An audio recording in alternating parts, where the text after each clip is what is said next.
Well, bonjour and welcome to Gigantica. For the next 4 nights, I'm out on a bit of a social with 7 other lads on the road lake. Now, a little bit about the road lakes. We've got about 30 acres and there's about 800 fish in here and some absolute monsters. I believe there's around sort of 6 to 8 big 60s in the lake with many 50s and silly amounts of 40s. And I'm looking around now at the Hall of Fame, all the big uns, and you can't help but notice their mouths are in tip-top condition. You know, real well-framed carp.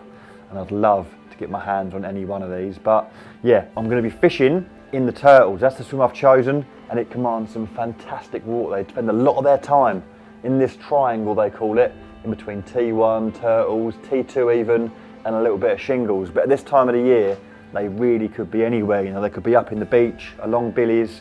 But the fantastic thing about this time of the year, the guys only allow 8 anglers on and there's 15 swims, so everybody gets a real good opportunity to move at any stage of the week if they want to have a little play elsewhere. So, but like I said, we're going to start in Turtles. You had good form last week, lad in there.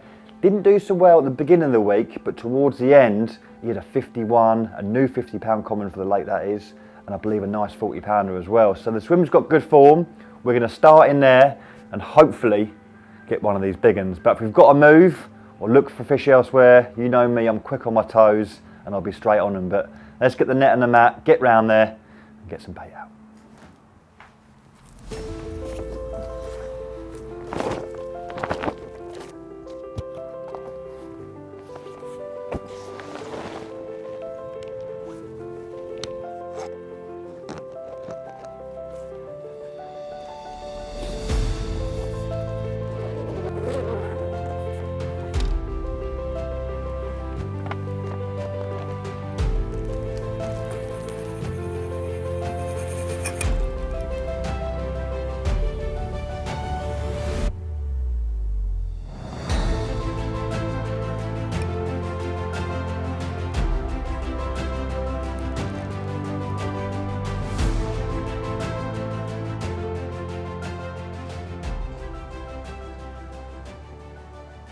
Well, that couldn't have gone much better.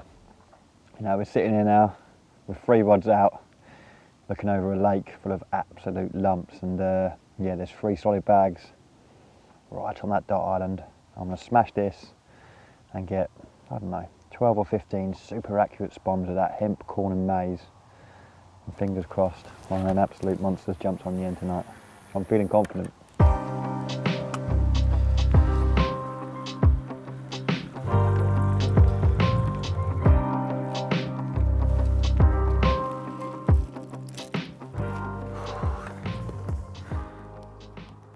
Well, the weatherman definitely got one thing right. She is cold. They reckon -3 tonight, so I'm going to get wrapped up warm, but hopefully they will keep me busy and warm.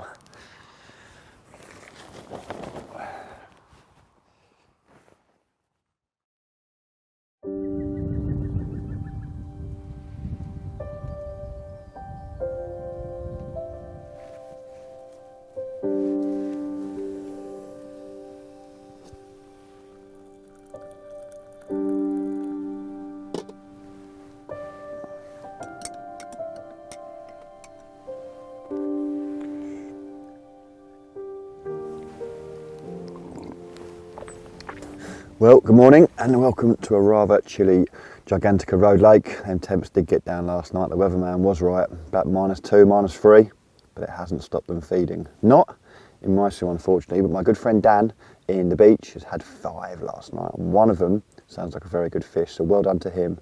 But my mate James also, who is in Bachelors, he's not had one yet, but he's hearing quite a few fish on his far margin, and I've not heard a thing in Turtles. Now, last week, this swim here got fished, T1 got fished and T2 got fished. And everyone fishes into this sort of like central zone, almost where I'm fishing. So that puts a lot of pressure into this sort of body of water. And it sounds like the fish have realised that and fled to the far corners of the lake. Now, I'm sure they'll come back. I'm very, very confident they will come back. But at the minute, I've just got to sit back, enjoy this, watch the views, and just wait.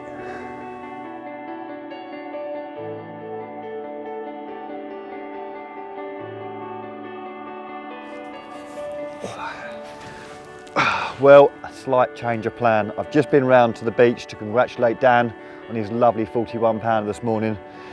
And I tell you what, it's like a different world up there. The wind is absolutely smashing at that part of the lake. It just feels like there should be fish there, and they're definitely up there because Dan's nicked sort of 4 or 5 already. And this area of the pond, it just looks a little bit quiet, you know. Early on in the season, you'd expect the fish to be a little bit shoaled up, and that's exactly what this is like at the minute. And you know, the first 3 weeks, it's 8 anglers only, like I've already mentioned. So if you're not on them, you've got a very good chance of getting on them, and that's exactly what I want to do now. If I had a week, do you know what?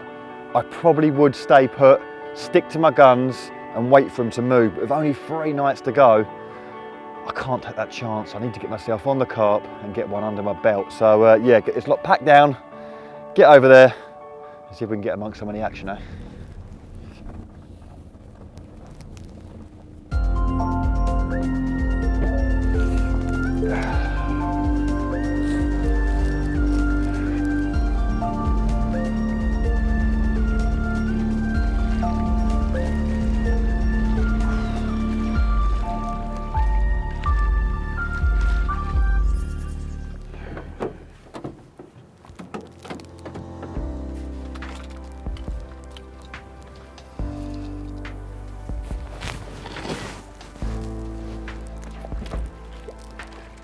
See how that looks.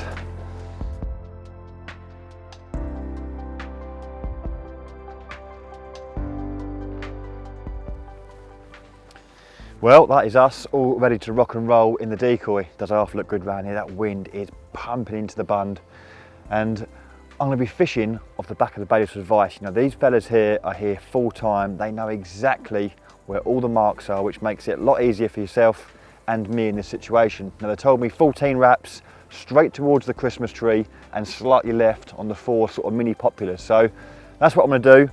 3 solid bags, bang on them marks, but I'm not going to put the rods out just yet. It's 2 in the afternoon, dinner's in a few hours, so I'm going to get everything clipped up, bait prepped, ready to rock and roll, maybe put a few spoms out just before dinner, and once dinner's sorted, come back round here and hopefully catch our first road lake carp.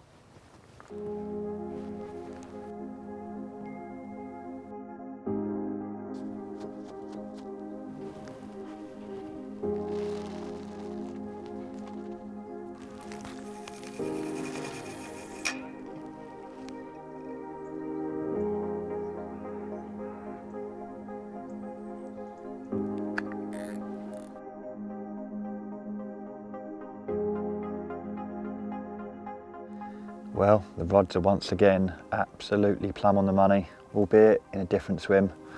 Obviously we've moved into the Decoy. Looks good. Now, I've not seen personally anything over my baited area, but Jade and Dan in the beach, I saw one lump right over my little baited spot. Now, I only introduced 15 spoms of the hemp, the maize and the corn. About 2 o'clock, got back from dinner, got them solid bags straight over the top of it. Now, you may have noticed that I've double bagged my solid bags, and the reason for that, I'm fishing in rather deep water, you know, probably about 16 to 18 feet.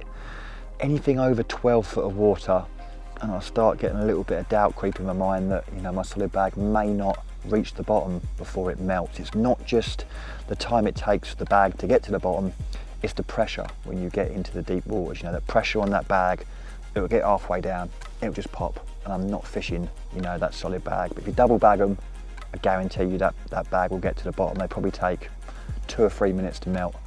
So yeah, they're out there.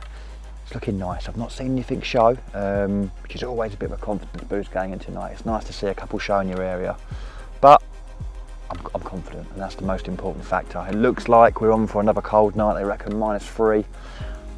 You know, not the greatest conditions in the world, but Dan over there was catching last night, and that was -3. So you know, they're well and truly woken up now, and hopefully I'm gonna get woken up in the night with one of these real big ones. So yeah, I'm gonna take the evening in and cross my fingers.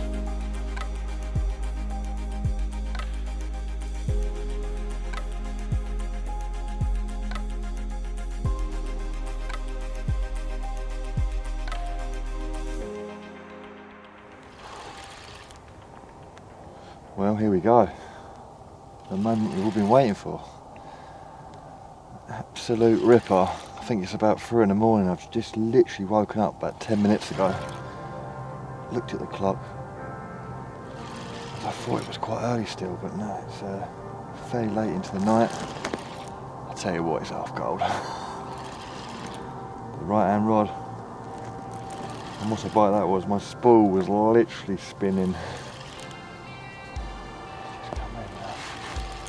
Kind of left the deep water as well.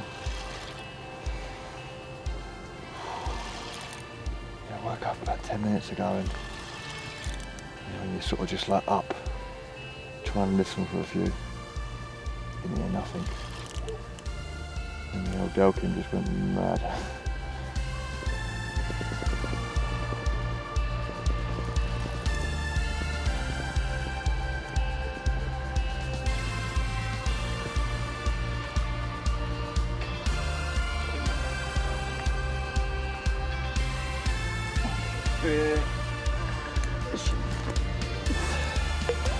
First one, the most difficult one is in the net.